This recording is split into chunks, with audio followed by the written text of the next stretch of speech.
food is traditionally something that brings us all together. Culture, agriculture. We think of ourselves as proud producers. We're proud of what we do. We have the pride of the artisan. We want to have a direct contact with our customers. So we don't try to proselytize or sell. On the first level of entry, someone can buy our chocolate bar or drink our chocolate drink, and in so doing, they're supporting our social enterprise. They're supporting our creative research and work. They're supporting us.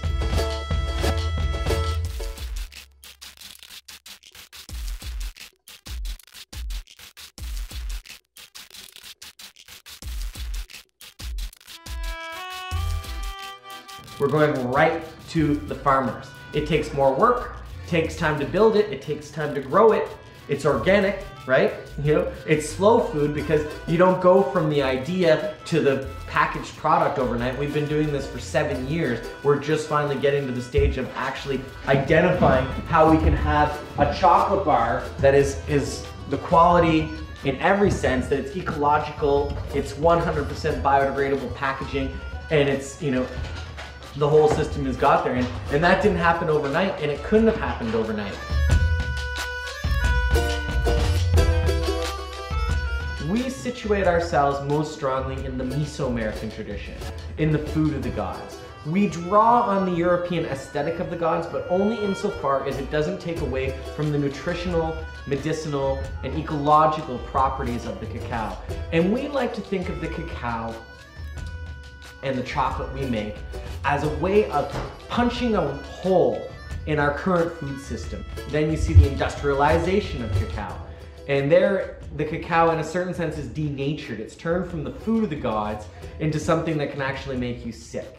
It's turned from something that is an expression of ecology into something that has its quintessential candy wrapper and its junk ingredients. Chocolate, the bean, is not a sweet little candy. When you eat a cacao bean, when you see a cacao pod, you actually show people something that surprises them.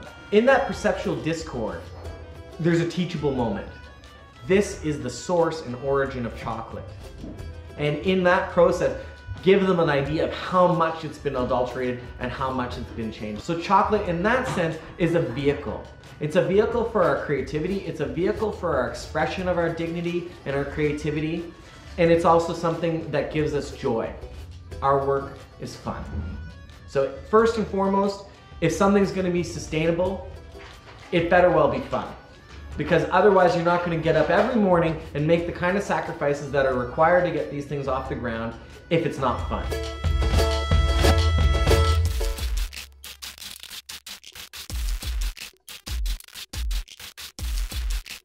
If current trends continue, chocolate will be as expensive as caviar in 2020. What I find also uneasy, makes me uneasy in this, is that, you know, companies like Mars and Hershey's are saying, oh, don't worry, we've done the genetic coding of the cacao tree.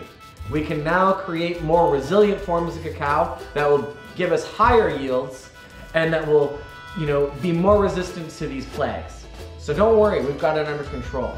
We can have cacao plantations and we'll fix it. But do we want GMO cacao? Do we need GMO cacao? Do we need to run that risk?